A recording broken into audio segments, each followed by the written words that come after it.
你敢信嗎？平時我哋為咗靚，為咗好睇去做美甲，但真係估唔到，關鍵時候佢竟然會變成阻礙搶救嘅元兇。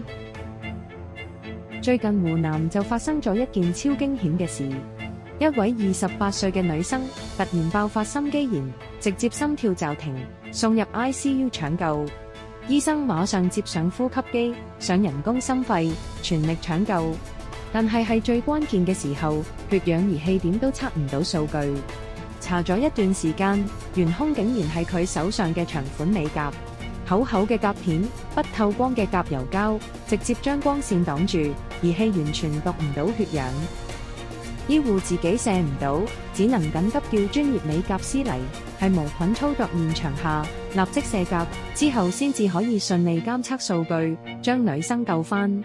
醫生特別提醒女士，美甲影響搶救已經唔係一個例，愛美唔係問題，但最好要留一隻原生指甲，算係保命紙，或者用可以隨時拆嘅穿戴甲。